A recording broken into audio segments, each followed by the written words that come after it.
ಮುಖ್ಯಮಂತ್ರಿಗಳು ಏನು ಹೇಳ್ತಿದ್ದಾರೆ, ನಾವು ಕೇವಲ RSS ಅನ್ನ ಗುರಿಯಾಗಿಸಿಕೊಂಡು ತರ್ತಾ ಇರುವ ನಿಯಮ ಇದಲ್ಲ, ಅಥವಾ ಕಾಂಗ್ರೆಸ್ ಸರ್ಕಾರ ಹೊಸದಾಗಿ ತರ್ತಿರುವ ನಿಯಮ ಅಲ್ಲ.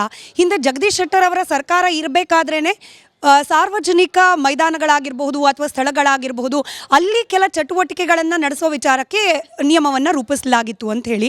ಈಗ RSSನವ್ರ ವಾದ ಏನು, ಸಂವಿಧಾನದ ಅಡಿಯಲ್ಲೇ ನಮಗೆ ಇದಕ್ಕೆ ಪ್ರಾವಿಷನ್ ಇದೆ.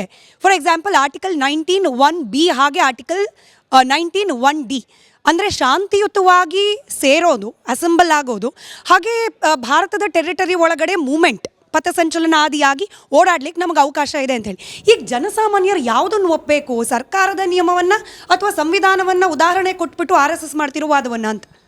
ಮೊದಲು ನಾನು ಸಂವಿಧಾನದ ಹಕ್ಕುಗಳನ್ನು ಹೇಳಬಯಸ್ತೇನೆ. ಸಂವಿಧಾನದಲ್ಲಿ ಸಂಘ ಸಂಘಟನೆಗಳನ್ನು ಕಟ್ಟುವಂಥ ಹಕ್ಕು ಪ್ರತಿಯೊಬ್ಬ ಪ್ರಜೆಗೂ ಇದೆ.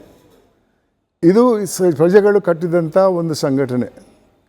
ಯಾವ ರೀತಿಯಲ್ಲಿ ತಪ್ಪು ಮಾಡಿದ್ರಂತ ತೋರಿಸ್ಕೊಡ್ಬೇಕು. ಅವರ ನಡತೆಗಳು ಸಂವಿಧಾನಕ್ಕೆ ವಿರುದ್ಧವಾಗಿದೆ ಅಂತ ಹೇಳಿದ್ರೆ ಅವರು ಹೇಳ್ಬೋದು ನಿಮ್ಮ ನಡತೆಗಳು ಸಂವಿಧಾನಕ್ಕೆ ವಿರುದ್ಧವಾದದ್ದು